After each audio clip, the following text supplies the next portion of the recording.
Good day everyone, I'm Brianna Flamiano and for today's video, I'm going to tackle about opportunities, challenges, and threats in media and information.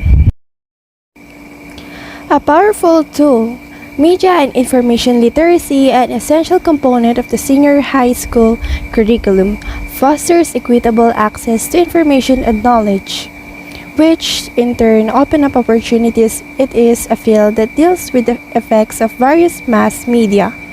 Media and information are a powerful voice of the people to express feelings and thoughts. People nowadays are already media and information literate. But to engage in a digital society, one needs to be able to use these tools and inquire, understand, communicate, and think critically. Opportunities, challenges, threats, and risks in media and information. Modern professionals, students, and adults use online materials to gather the needed information for any research work. The internet has made research work easier. Is this a sign of progress? Some would say that the use of technology is not always a sign of progress.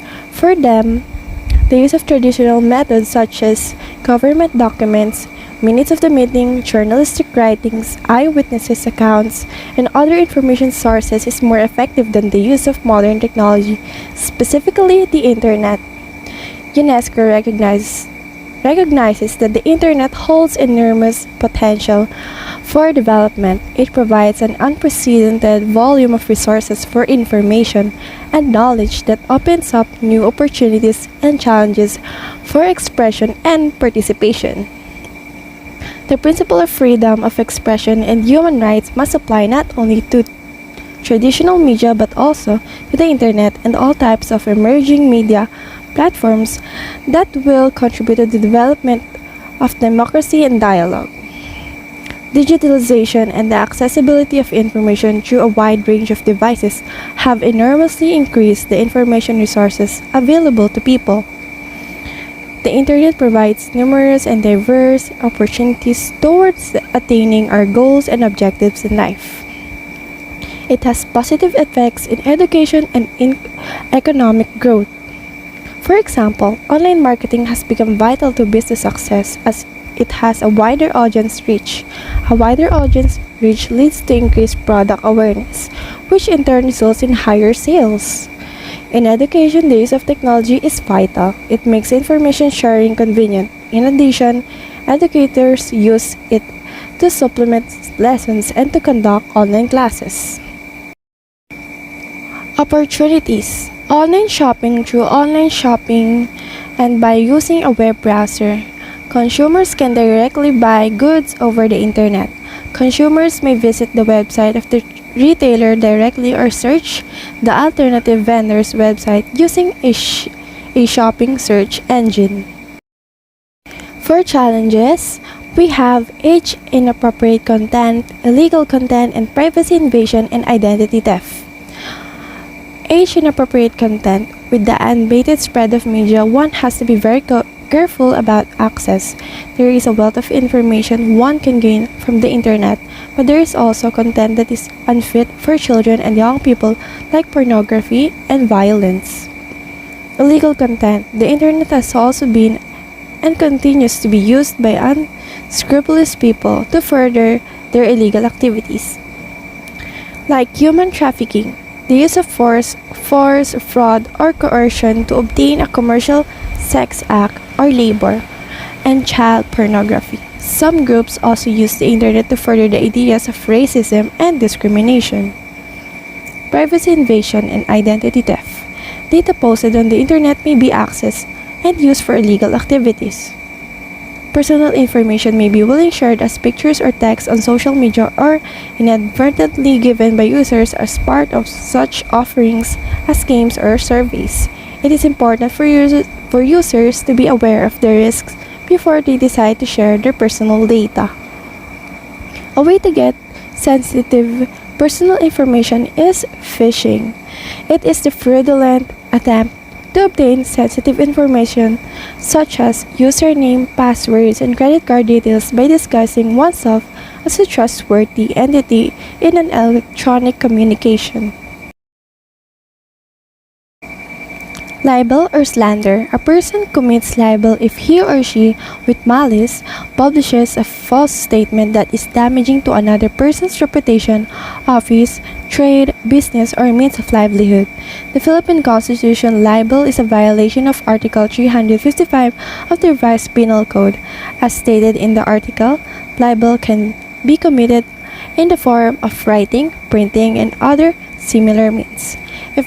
If the hurtful statement is spoken, the statement is slander. General example of libel or slander: spreading the false rumors about someone having an extramarital affair, damaging the person's reputation. Piracy. Piracy refers to the unauthorized duplication of copyrighted content that is then sold at substantially lower prices in the black market. It is illegal under the cybercrime law, which states that acquiring any digital copy of any copyrighted material is punishable by fine from 200,000 to 500,000 and 6 to 20 years in prison. The Intellectual Property Code and the Anti-Camcording Law were previously in place to combat piracy in the country. Piracy is a form of theft as it takes away from the producers and artists the rightful compensation due them, such as patent royalty fees, product sales revenues, etc. In 2012, the Washington-based Office of the U.S. Trade Representative, or USTR, as one of the world's listed Quiapo and Manila among the 21 most notorious markets for pirated and counterfeit goods. It was removed from the list in 2012, but over the years, piracy has proliferated via the internet, aided mainly by the ease of access to technology. Cybercrime Law. The Cybercrime Prevention Act of 2012, Republic Act No. 10175, covers all other anomalies such as identity theft, child pornography, data misuse, cyber squatting, and other computer-related and internet-facilitated practices.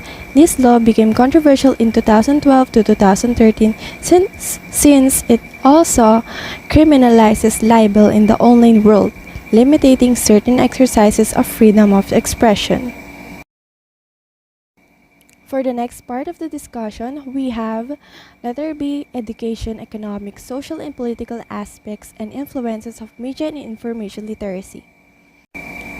Media innovation. What is innovation? It is the process of developing a new method or process or product that better services existing uses or start to serve a previously unidentified need.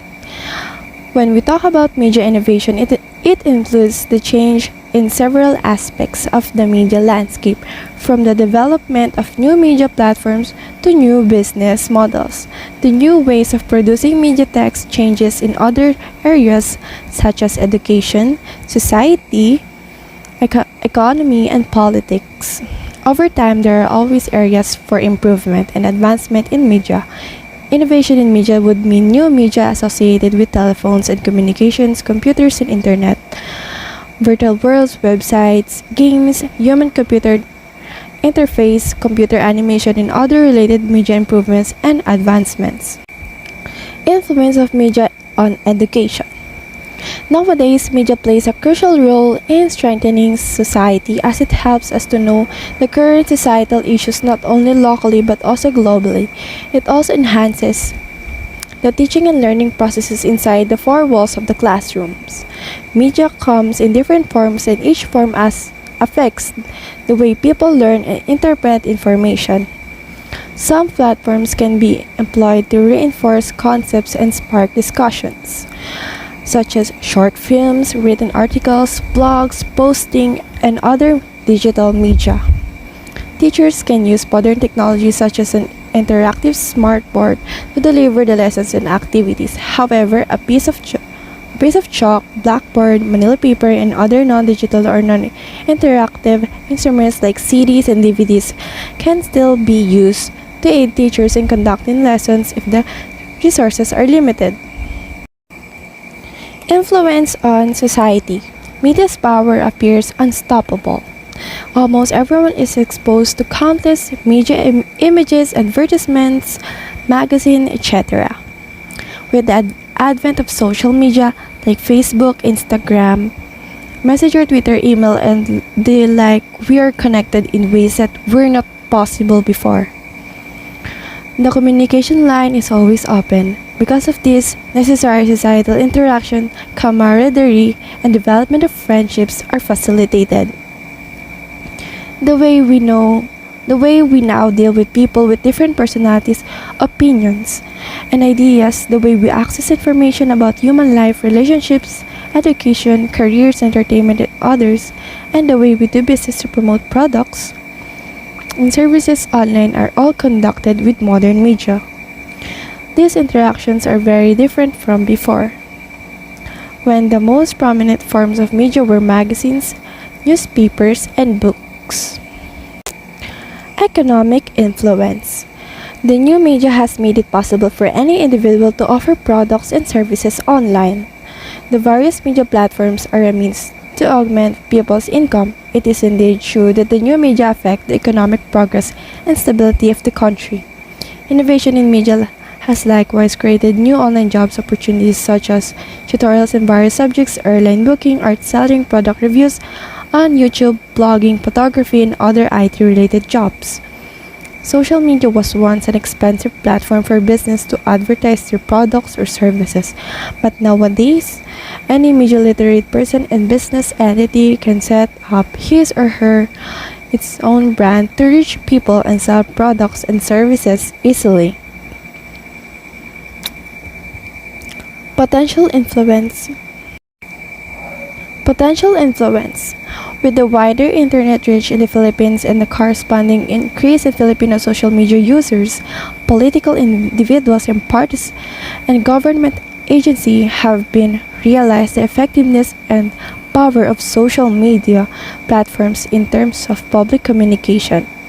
Digital diplomacy, also called e-diplomacy or DG diplomacy, is a government's use of social media and information technology to communicate to the public, especially foreign public. Foreign ministries, embassies, and other government agencies have social media accounts, especially on Twitter and Facebook.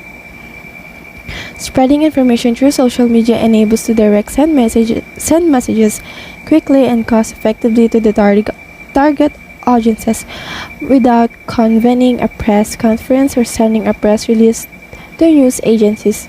Because of this, people now have greater participation on issues facing the country and the world. People have become informed about the subjects they need or want. Through media reports, focusing on the government programs, activities, and issues, the public is informed about the political affairs and functions of the country. Not all media effects are positive. One of the current issues about social media on political affairs is the spread of fake news, both locally and abroad.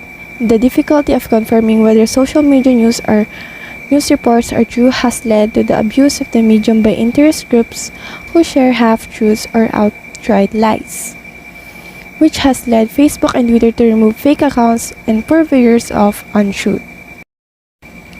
So I have finished explained opportunities, challenges, and threats in media and information. I hope you all enjoyed and learned in our discussion today, and always remember to think before you click. That's all, everyone. Thank you and God bless.